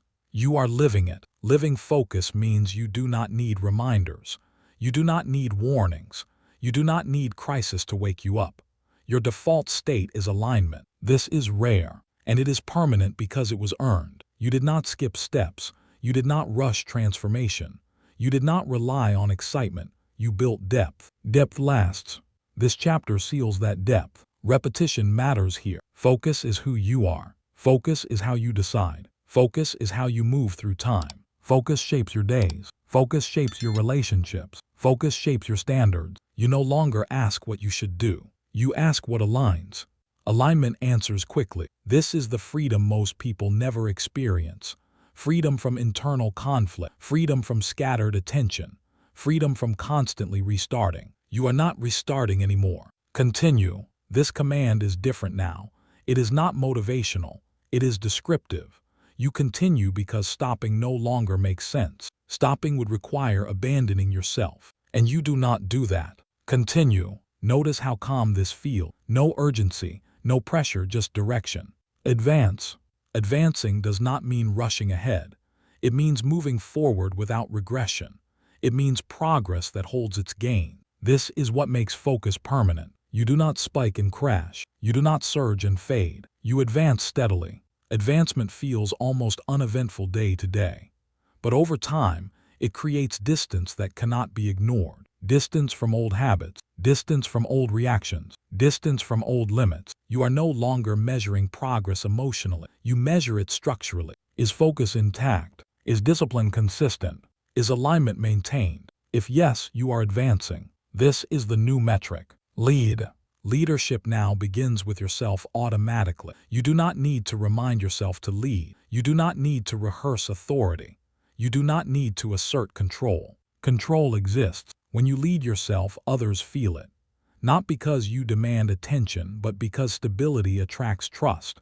Trust attracts responsibility. Responsibility attracts influence. Influence grows quietly, but the most important leadership remains internal. You lead your time. You lead your energy. You lead your attention. This leadership does not switch off. Even when you rest, it rests intentionally. Even when you slow down, direction remains. This is focus for life. Life will still challenge you. Pressure will still appear. Uncertainty will still arise, but the foundation does not shake. When challenges come, you do not question who you are. You question what needs to be done. That distinction is everything. Identity stability removes existential doubt. Doubt once consumed energy. Now energy is conserved and applied. This is why you will not return to average. Average requires forgetting. You remember. Average requires drifting. You decide. Average requires restarting. You continue. Say it slowly and let it land fully. I decide who I become. This is not a declaration of intention.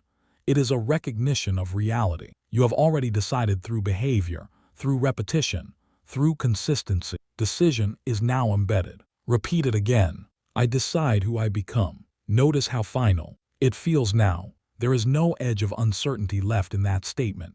There is no hope attached to it. Only certainty. Certainty is calm. Calm is powerful. This chapter escalates repetition, because repetition is what locked this identity in the first place. You stayed. You returned. You continued. Again, and again, and again. That repetition rewired response. It changed default behavior. It stabilized focus. This stability is not fragile. It is durable. You can step into new environments without losing yourself. You can face new pressures without fragment. You can take on greater responsibility without sacrificing alignment. This is scalability. Your focus scales with your life. Many people grow and lose themselves. They become busier but less present. They accumulate responsibility but lose clarity. You will not, because focus is not a tactic for you. It is identity. Identity travels with you. No matter the role, no matter the environment, no matter the stakes, you remain focused. This permanence does not mean rigidity. It means reliability. Reliable focus adapts without breaking. It evolves without collapsing.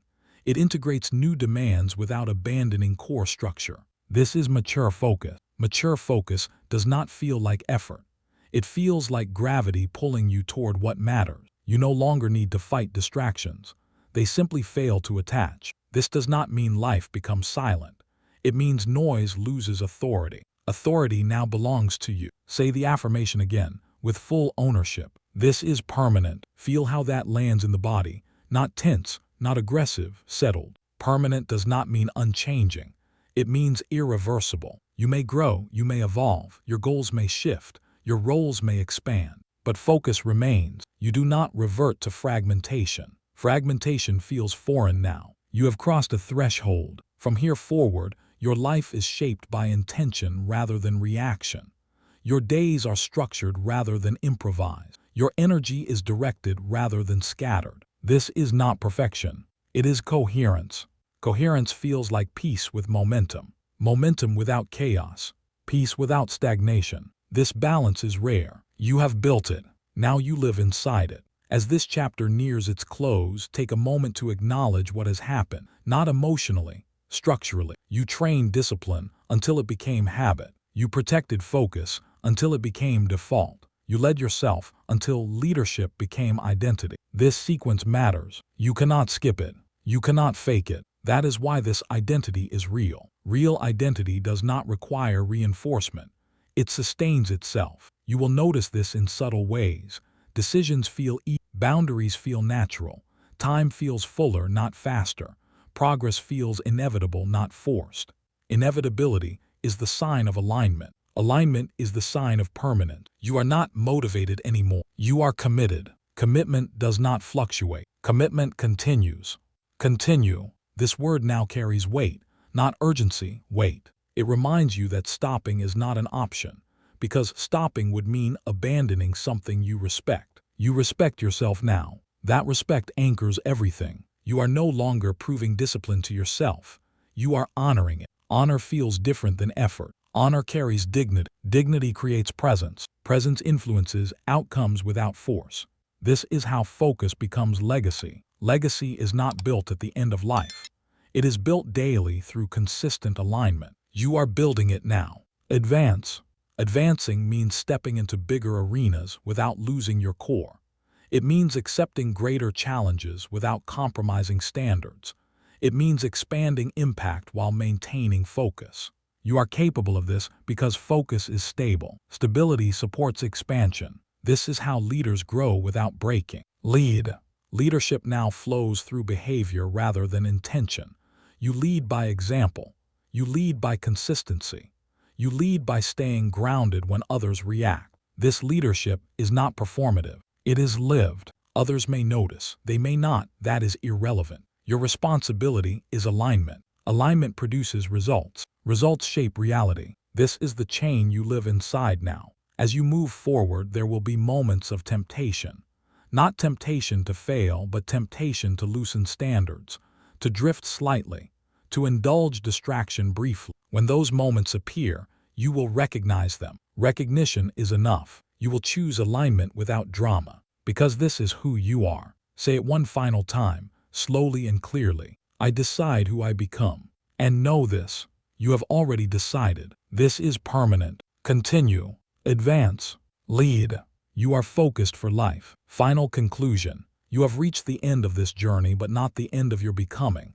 You did not rush here. You did not skip steps. You stayed. You returned. You continued when distraction offered escape and pressure demand. Retreat. Look back for a moment, not with nostalgia but with clarity. Notice the structure you built. Notice the discipline that replaced chaos. Notice the focus that no longer asks permission. This is not motivation. This is identity. Release what you were carrying. the doubt, the noise, the need to explain. You no longer require them. You are allowed to stand without apology. Calm does not mean passive. Silence does not mean small. Stability does not mean finished. It means ready. From this point forward, your life is lived on purpose. You choose before the moment arrives. You act without negotiation. You return without drama. You do not drift back to what deluded you. You move from alignment, not reaction. This is your standard now. Let this land fully. There is nothing to prove, nothing to announce, nothing to chase, only something to live. Focus is no longer a tool you use. It is the ground you stand on. Carry this into your days, into decisions, into pressure, into solitude. Lead yourself first. Finish what you start. Protect what matters. Advance with patience. Stay grounded when others rush. This identity will guide you when no one is watching, when results feel slow, and when comfort invites compromise. In those moments, return to discipline, return to silence, return to the work, and remember why you chose this path with steadiness, clarity, and courage that never fades forward. You are focused now. You don't drift. You lead. This is your standard. Say it clearly and mean it. I am ready. I rise. I decide. You made it to the end. That already says something about you. Most people stop early. You stayed. If this audiobook challenged you, if it sharpened your focus, if it reminded you of who you're becoming, then don't let this be a one-time moment. This channel exists for people who choose growth, discipline over comfort, clarity over noise, progress over excuses. If you want more audiobooks like this, more mindset training, more leadership, more inner strength, subscribe, like this video so it reaches the people who need it, and share it with someone who's ready to rise but hasn't found the words yet. Stay consistent, protect your mind, and keep moving forward. This is only the beginning.